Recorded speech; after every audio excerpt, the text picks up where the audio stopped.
In the burning sands of northern Africa, beneath a hot desert sun, a powerful kingdom thrived for thousands of years. Strong kings and queens built massive temples and buried their dead in pyramid-shaped tombs. But this is not Egypt, and the people who made these monuments were not ancient Egyptians. This is the Sudan, the largest country in Africa and the birthplace of Nubia, a golden kingdom nourished by the Nile. At that time, it was the largest country of the whole world. It was an empire, a real empire. An empire with a language that scholars still can't read. Lost in the shadows, the history of ancient Nubia has remained a mystery until now.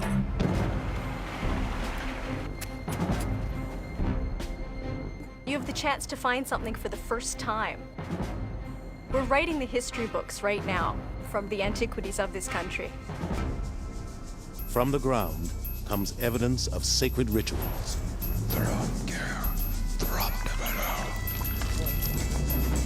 An ancient crime scene. It looks as if someone has deliberately come and smashed this altar into many, many pieces. And a ruthless invasion that may have brought down the powerful empire.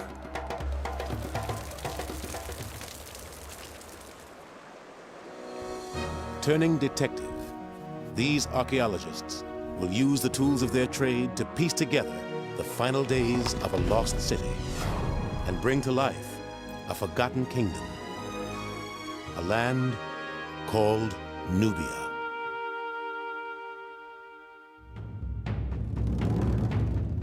Ancient Nubia began to emerge as a powerful state in what is now Sudan around 2000 BC. Not long after the first Egyptian dynasties had forged their own nation farther to the north. From the beginning, Nubian rulers and their formidable armies of skilled archers were perceived by the Egyptians as a force to be reckoned with and a dangerous competitor for control of the southern reaches of the Nile. For many years, Egyptian pharaohs held sway over their southern adversaries. But there came a time when the Nubians turned the tables and conquered Egypt. Rivals at war, partners in trade, the history of these two nations would be intertwined for millennia. Today, it's the Egyptians who bask in the limelight, but the story of one of their greatest rivals is beginning to emerge from the shadows. The Nubians were African, sophisticated and artistic. They flourished independently of Egypt for thousands of years. Rich veins of gold brought Nubian rulers great wealth. Artists excelled at fashioning the precious metal into jewelry to adorn their royal patrons. Ceramics produced by Nubian potters were considered some of the finest in the ancient world. Nubian architects not only built temples to a unique pantheon of gods, they also revitalized Egyptian traditions. Today, Sudan has nearly 3 times as many pyramids as Egypt. When I think about all those powerful kings who ruled over the Sudan, I like very much that those people would have been my ancestors. Always I feel I am part of them. In the 1920s, Harvard archaeologist George Reisner excavated Nubia's magnificent tombs and laid the foundation for a chronology of kings and queens that spans more than 1,000 years. We have their names, but many of their stories are still lost in the cryptic code of the Nubian script.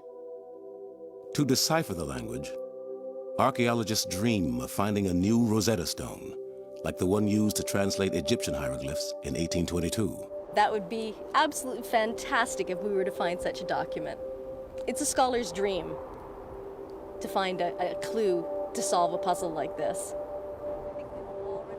Now a remarkable new site, a lost city in the sand, may hold the key to unlocking Nubia's past.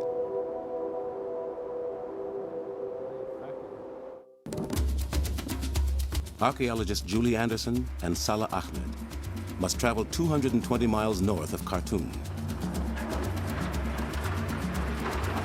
It takes 9 dust-choked hours to reach their destination, the modern village of Dangail. The site lies hidden beneath mysterious mounds of sand near the center of town. It's a well-preserved Nubian city, 2,000 years old, and some 24 football fields in size. European explorers passed through this remote corner of northern Sudan in the 1800s. They left record of red brick rubble-strewn mounds. But it wasn't until Julian Salah explored the site 3 years ago that the existence of an ancient city was finally confirmed.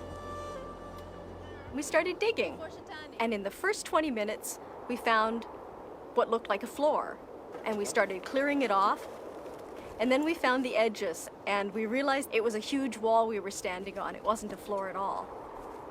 It was quite a shock. We suddenly began to understand that the site was absolutely huge, much, much larger than we had ever anticipated.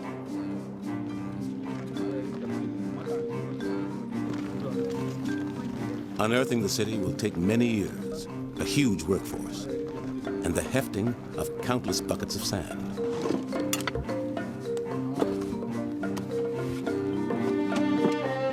But already, an impressive structure is coming to light. Beneath one of the central mounds, the team has found the remains of one of the largest temples in the Sudan. Julie and Salah don't know exactly when it was built, but they believe it is dedicated to the supreme god worshipped by both Nubians and Egyptians, the ram-headed Amun. Temples to this king of gods have a classic shape, based on the one built by the Egyptians at Karnak, and the layout of Dangail seems to follow suit. After several months of hard labor, the workmen have moved over 1 million pounds of sand and exposed one of the finest paved courtyards Salah has ever seen. I'm actually sitting on the floor of the second courtyard of the Temple of Dangail, and as you see, it is a very beautiful floor, beautifully done, carved in sandstone tiles. The joints between the tiles are very narrow and they are really very compact. It looks fresh, as if it has never been used.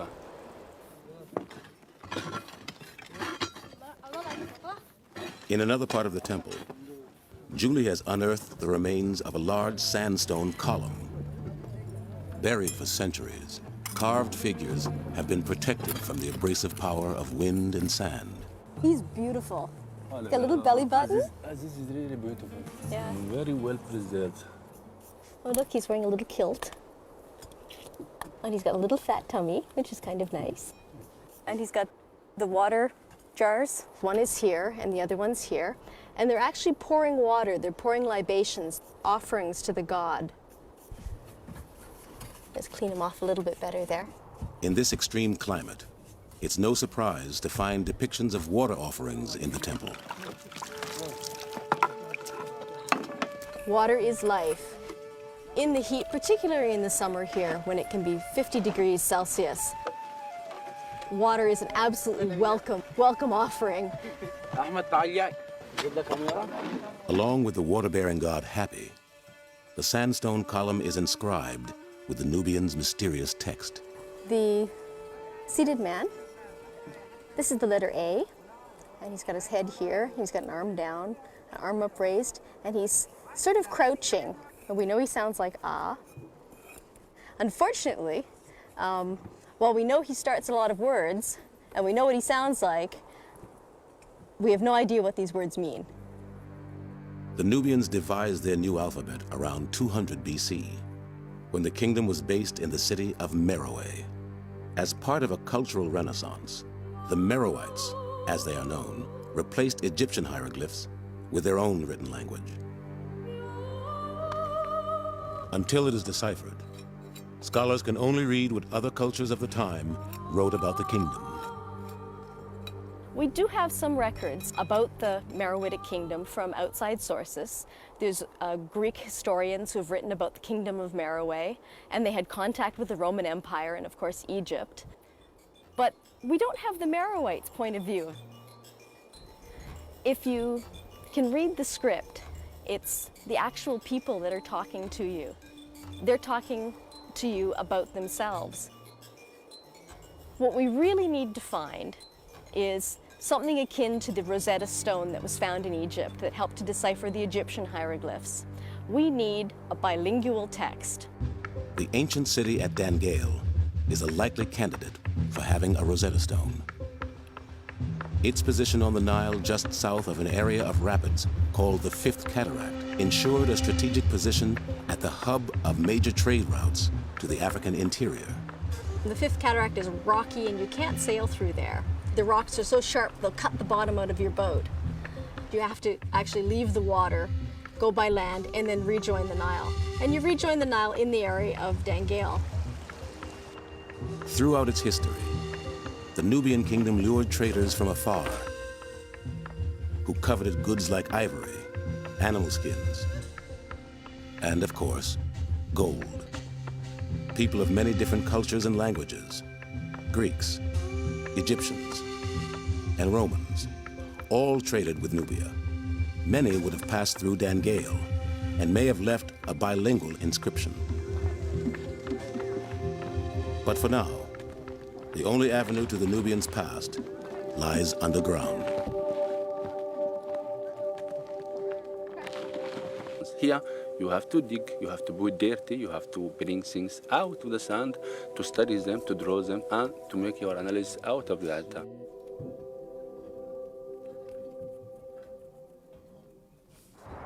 The North African weather doesn't always cooperate.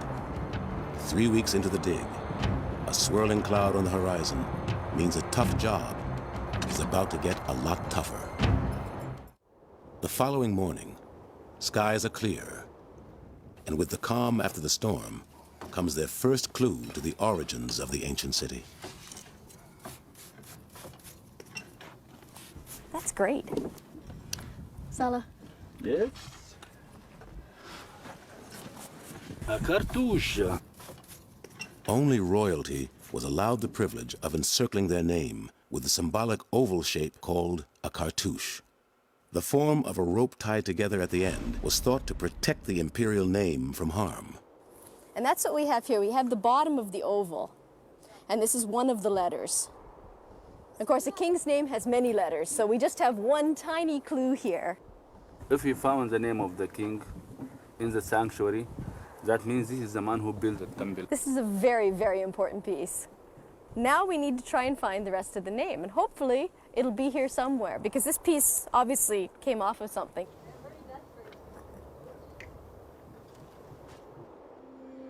Though Julie and Salah don't know exactly who built the Amun temple at Dangail, they suspect it dates back some 2,000 years to the Meroitic period. This was Nubia's golden age, when the great kings ruled from Meroe and were buried in the royal cemetery in tombs with a familiar form. Influenced by their proximity to Egypt, the Nubians admired the massive tombs at Giza and began burying their royalty in pyramids of their own. They adapted the shape, favoring a much steeper-sided pyramid. Adjoining offering chapels were richly carved with scenes representing the comfortable afterlife of the king, attended by his many servants.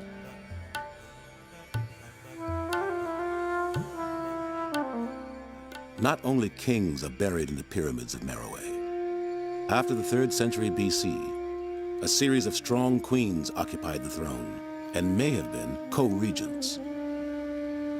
One of the most powerful ruled near the time of Christ, just before the temple of Dangail was probably constructed. Amani Shaketo is a really powerful Nubian queen. She's carrying bows and arrows. These are traditionally the accoutrements of a man. She's got prisoners tied up. There's a good possibility that she actually fought off the Romans. In 23 BC, Roman soldiers attacked the Nubian kingdom. According to their accounts, The Nubian resistance was led by a valiant woman, blind in one eye, who scholars believe may be Amani Sheketo. The queen successfully stopped the Romans from overtaking her kingdom and even brokered a favorable peace treaty. Though faint, traces of Amani Sheketo's imposing figure can still be seen on the walls of her offering chapel. She's a larger woman, so it shows how powerful she is. It's also part of the Meroitic impression of beauty. She's well-fed. She's wearing a lot of bracelets on her arms, rings on her fingers. She would have been covered in gold. She was a very lucky lady to have a lot of this jewelry. Amani Sheketo's royal cache first came to light in 1834, when an Italian explorer, Giuseppe Ferlini, traveled to the Sudan, eager, as he claimed, to make some useful contribution to history. In fact, he was really searching for gold. Ferlini hoped to make a fortune selling antiquities back in Europe. His greed led him to the pyramid fields of Meroe.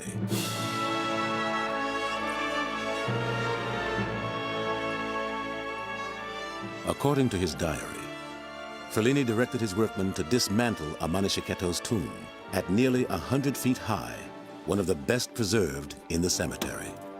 While his men labored under the punishing rays of the desert sun, Ferlini took it easy in the shade. The excitement began when a faithful servant summoned him from the top of the pyramid. I got up and raced over, my heart filled with hopes of some delightful adventure. At the summit, Ferlini reported that his men had discovered a chamber hidden beneath the stones. From within emerged a bronze bowl filled with objects wrapped in cloths of linen. Ferlini had hit the jackpot.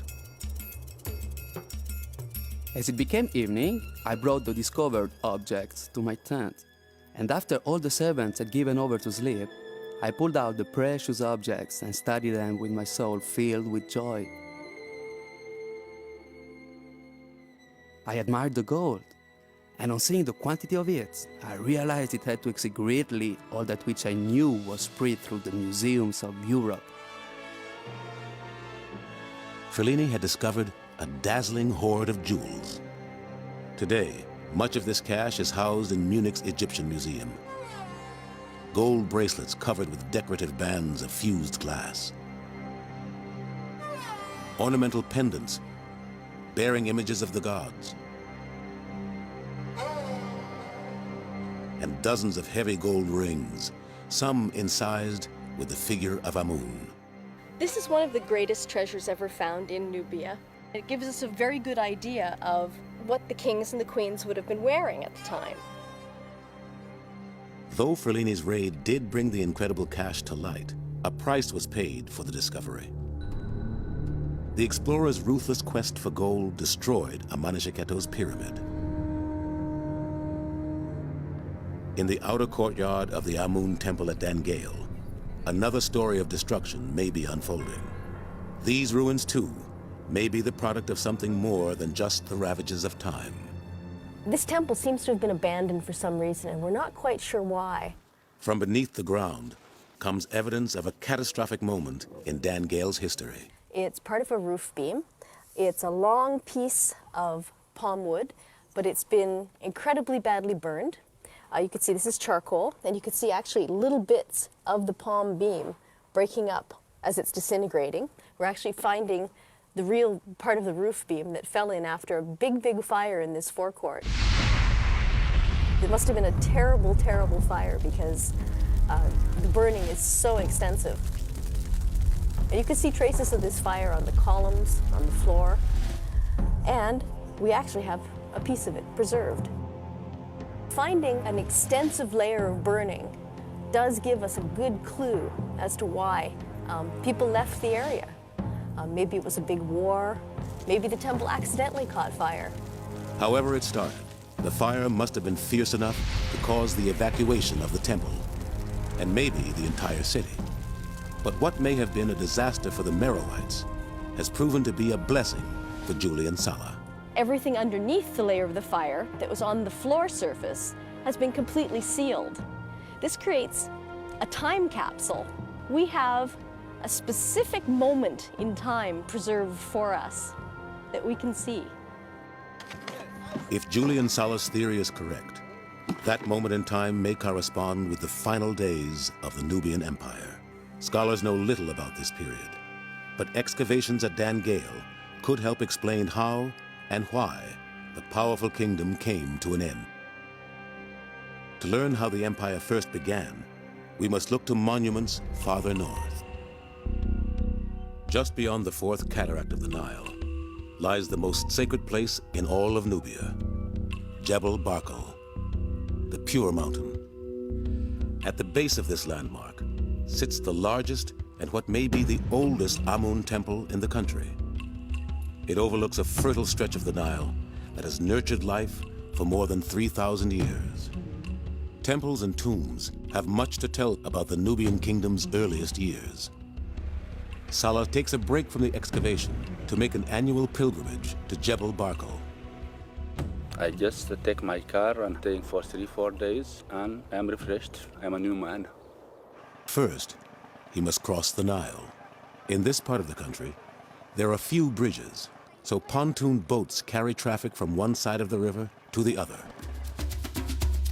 Salah soon trades the green, lush valley of the Nile for the inhospitable terrain of the Bayuta Desert.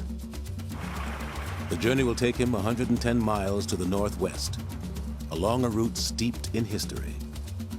He follows the same path the great kings and queens of Nubia would have traveled to reach the temples at Jebel Barkal. It is very hard, very rough, very difficult drive, but I like it very much. At the end of the road lies Karima, the town where he was born, nestled at the base of Jebel Barkal. The mountain itself have a great volume when you see it with the rest of the plain around it. And all of a sudden you have a mountain rising up 100 meters high. So it is very impressive. For the young Salah growing up at the foot of the sacred mountain, Jebel Barkal and the ruins around it were a constant presence. I like this mountain when I was a child. I used to come here every Friday. And it was fun for me and my friends. At the same time, for me, these ruins were a mystery. I was very curious to know what was it about, the mystery of the mountain.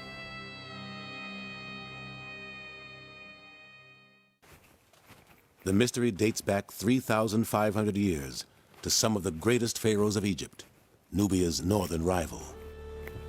In the shape of Jebel Barkal's pinnacle, they saw the most powerful sign of kingship, the cobra, or Uraeus. You will see really the silhouette of a crown with the symbol of kingship on front of this crown.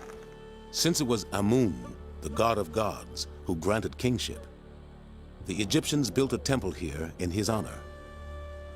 Expanded over the years by Nubian kings, the temple is the largest in the Sudan, but time has taken its toll. Carved columns like those Julie and Salah have uncovered at Dan Gale no longer exist, worn away by centuries of exposure. Weather conditions are very harsh, so now the temple and the whole site is really in ruins. But when the temple shone like a jewel at the base of the sacred mountain, the mighty Egyptian pharaohs would have traveled hundreds of miles to be crowned here by the high priests of Amun. This was the holiest place in the Nile Valley. They were thinking from long away that Amun was dwelling here. Inside the base of the pinnacle lies a temple to the goddess Mut, wife of the god Amun. Salah can read the mythology of the mountain carved on the temple walls. You can see clearly the silhouette of the mountain. A high outcrop with a flat top, like that. And in front, you can see the snake and the sun disk, which is a symbol of kingship. And inside the mountain, we can see Amun seated on his throne. This was the ancient belief that Amun was dwelling inside the mountain of Jabal Barkal. In the 8th century BC, the once powerful Egypt had grown weak and lost its hold on the sacred mountain.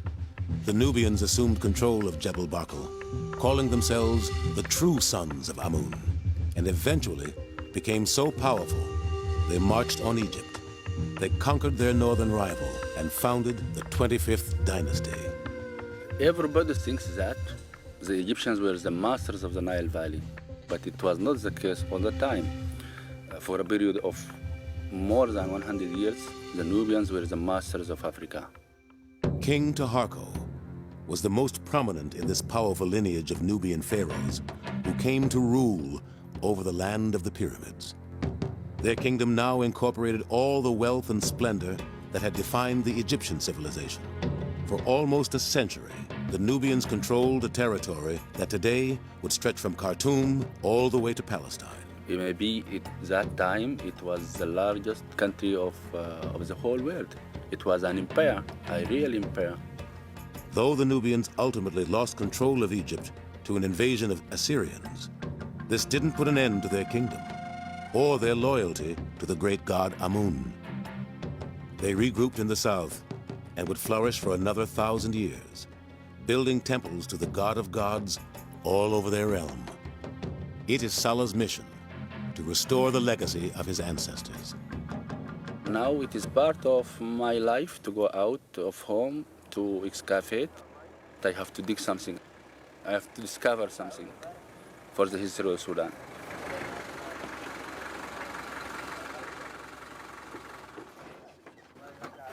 Back at Dan Gale, Salah has returned to the temple and a new challenge.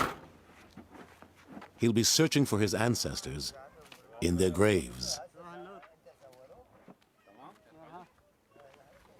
On the edge of town, within a stone's throw of Dan Gale's modern cemetery, workers on an irrigation project have uncovered an ancient burial ground.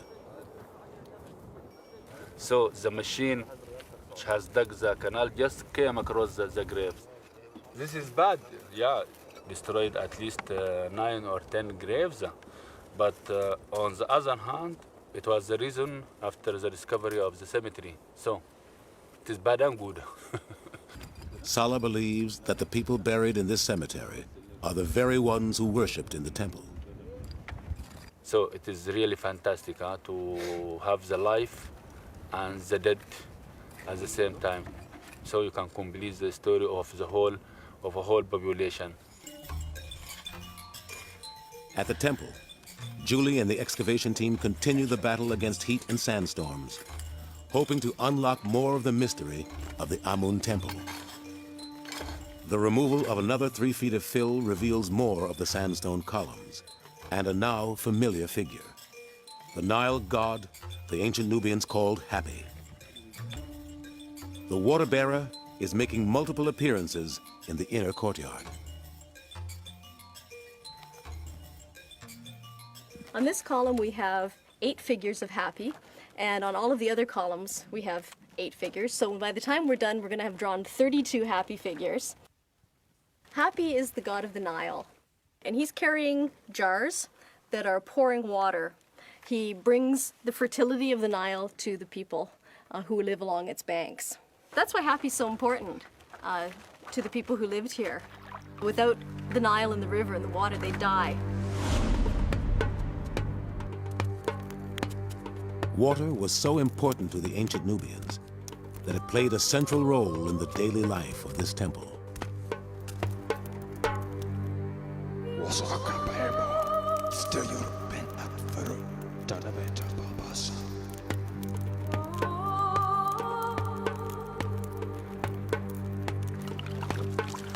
The priests would have offered libations to the gods. Particularly here it would have been the god Amun. So this would involve pouring water or possibly milk on the altar and giving it to the god.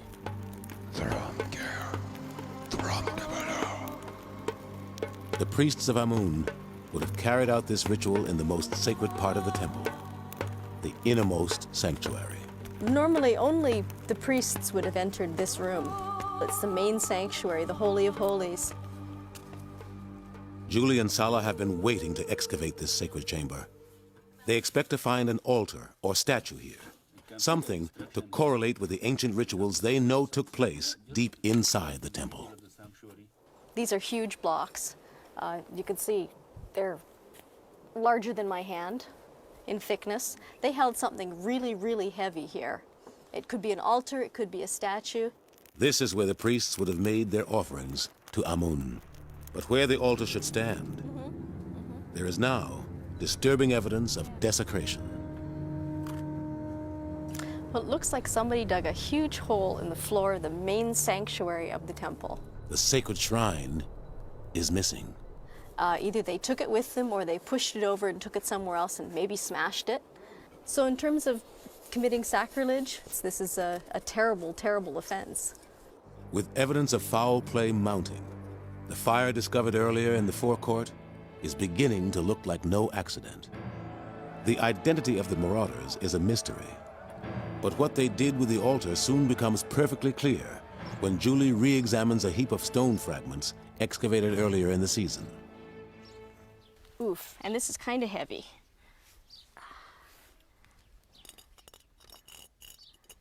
This is the top corner of an altar. It's also, as I said, quite heavy, so it took a lot of muscle to break this piece into the numerous pieces that you see here. Luckily, though the altar was destroyed, a crucial piece remains intact. We turned up this piece. It's the missing part of the cartouche Julie and Salah have been searching for. Now they can decipher the name of the ruler who built this temple, and is not a king. The royal name is Marie Ka Ra, and that's one of the names of Queen Amani-Tori. The temple is no longer anonymous. Now it has a ruler and an age. Amani-Tori is another powerful Nubian queen who ruled during the 1st century AD. We actually know what the queen looked like. This is her crown right here. The crown, the front of the crown has a double uraeus. That's 2 snakes with a little sun disk at the top of each head. And then this is her nose coming down in her profile. And she has an ear and a little earring right on this side. And she's got a big chubby cheek here. Her weight signifies that she has beauty, fertility, she has enough to eat, and she can produce children. Queen Amani-Tori and her co-regent King Natakamani reigned over Nubia during the time of Christ. Together, this powerful couple honored the gods by building more temples than almost any other Nubian rulers. The complex at the site of Naga, 125 miles to the south, is an impressive testament to their devotion. An avenue of ram statues leading up to the temple pays homage to Amun and hints at what the sands of Dan-Gale may still be hiding.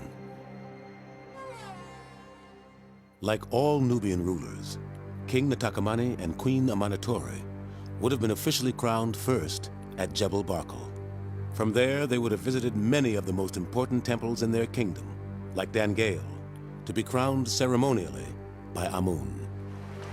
Amani-Tori and Natakamani approached the temple, Dan-Gale, by boat, sailing up the Nile. And then they would have headed towards the main sanctuary. The Amun temple complex would have appeared like a mirage on the horizon. And then as you approached the temple, there would have been 2 massive doors blocking your entrance, hiding the secrets inside. Led by the high priests, Queen Amani-Tori and King Natakamani would enter the temple, followed by their courtiers, and proceed to the inner sanctuary. They would lift incense up, and so the place would be smoky and smelling of frankincense. They would have made offerings to the god Amun.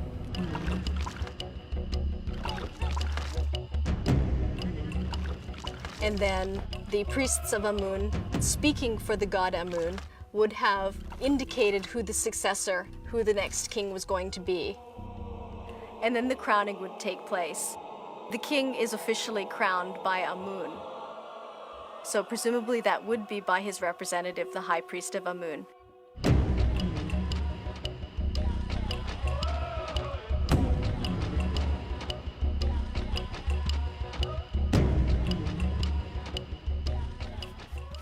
Though access to the inner sanctuaries was restricted to priests and royalty, other parts of the temple were open to pilgrims from more humble backgrounds. We found a footprint inscribed in the paving stones of the first court. It's graffiti that's been left by a pilgrim who came to visit the temple. This would show the god and other pilgrims that this person had come to visit the temple. It's a very human thing. It's something that somebody actually came and did as an act of personal piety, as an act of faith. With the discovery of the nearby cemetery, Julie and Salah have an even more direct link to the past. Inside these ancient graves, they may actually come face to face with the very people who worshipped in the temple nearly 2,000 years ago. Salah begins the excavation of a new tomb, untouched by the drainage canal. By simple brushing like this, I can discover or notice any ancient activity on this surface.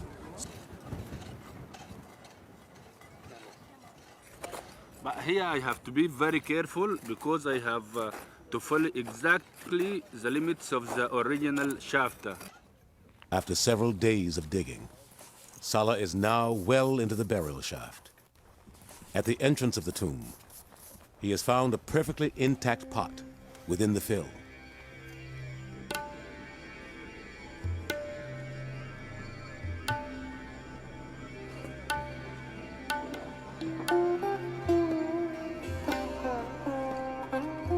But it is a beautiful one. I like it. I like very much the form. See, the form is really very beautiful. The color is also very nice. I think it is a very beautiful museum piece. Huh? The pot probably held incense, burned as a ritual by the family of the deceased. As a final sign of grief, vessels like this one were placed upside down just outside the grave. The shaft would be sealed for what the Merowites believed would be eternity. Families may have looked for solace in the temple, praying for the sick, mourning the dead. Others may have come to thank the gods for a new birth or a bountiful harvest. Those who wished to enter the temple complex passed first through a towering pylon gateway. Halfway down a paved avenue lined with rams, they would have enjoyed a brief respite from the sun beneath a shady kiosk. Ahead lay the great wooden doors of the temple. The whole temple would have been painted. The columns would have been painted. The walls would have been painted. There would be color everywhere. The base of the walls and columns in the outer sanctuary were encircled with figures of water-bearing happy gods, while images of the king and queen making offerings to Amun adorned the upper reaches of the chamber.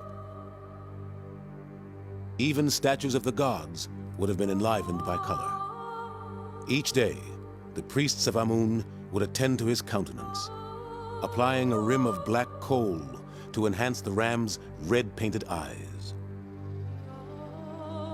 So far, the team has found no trace of these Amun statues they know should be somewhere inside the temple complex.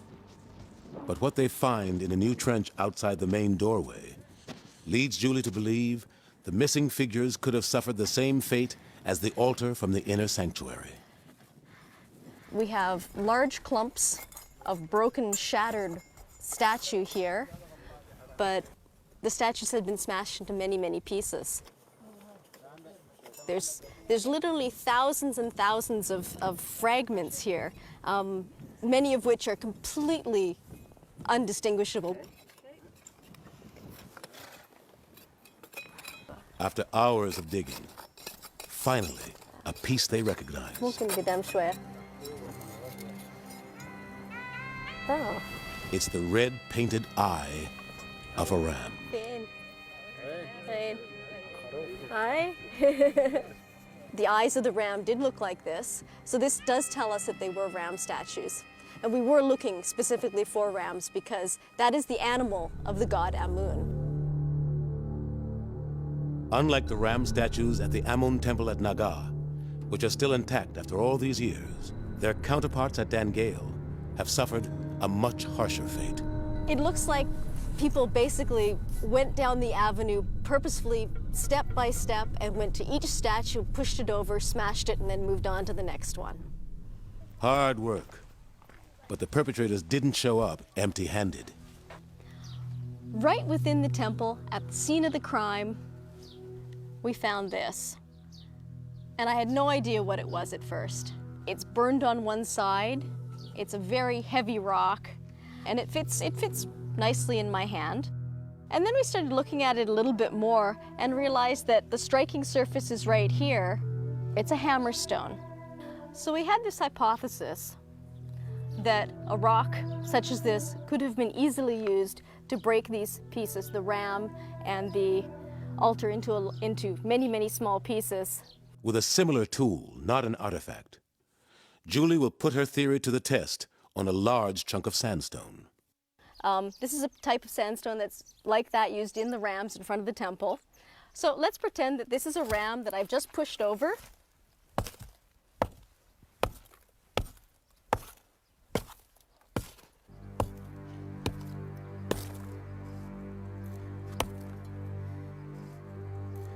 The pieces of rock are fragmenting into very sharp, small pieces.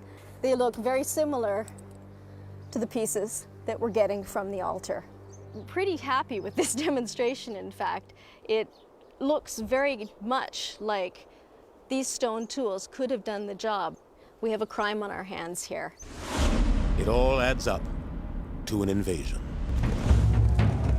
Ruthless and determined, some powerful force swept through Dangale and laid waste to the sacred temple.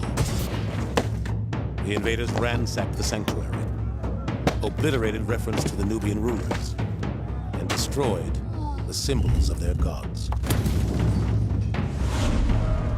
They looted everything of value.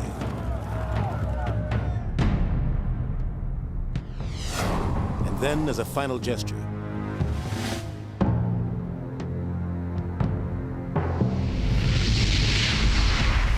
burned the temple to the ground. Had they come to overthrow the Nubian Empire? The Meroites had formidable enemies at the end of their reign, raiding nomads from the desert, and a rival kingdom in what is now Ethiopia. The decline of the Nubian kingdom in the 3rd century AD may have prompted the attack at Dangale.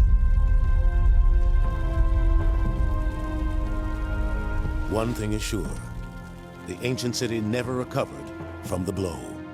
Once it was destroyed, the people of Dangale abandoned the temple and their homes. We've managed to find these answers, and that's really exciting. Now we're looking for some of the details, but we have the answers to the big questions. And that's incredible. It's a tremendous payoff for their first seasons of excavation.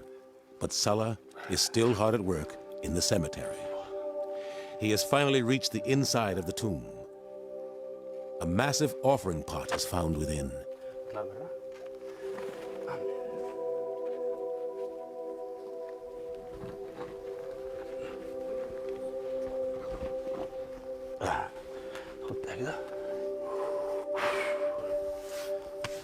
But it is very, very beautiful.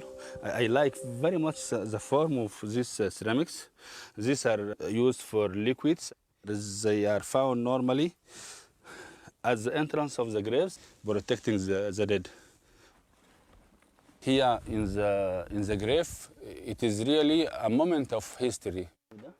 You have a complete moment of history sealed in this grave. It is very exciting to go to the bones to find the body complete and in situ. But at the same time, you are treating a human body, a human being. Because doing agriculture or herding animals, they were depending completely maybe on the Nile. living as we are doing today, the same activities, I think. These were the worshippers of the Amun temple of Dan Gale, those who suffered the greatest loss when their city was ransacked. So it is really very interesting for an archaeologist to find both, to find the life and the afterlife. And you can really tell a whole story of the people. How do they live? How did they die? But the story is still unfolding. There's an awful lot of work to be done at Dan Gale. There are mounds and mounds and buildings that are obviously well preserved here. Salah and I could be here for 20, 30 years easily, and still not even scratch the surface of the entire site. Waiting somewhere beneath the sands may still be the coveted Rosetta Stone, the secret to deciphering the Nubians' mysterious script. And many of the structures in the massive city of Dan Gale are still hidden. It is a work of a whole generation, I think. So what we can do, we can just do a part of it, and maybe our sons will do the rest to complete the story.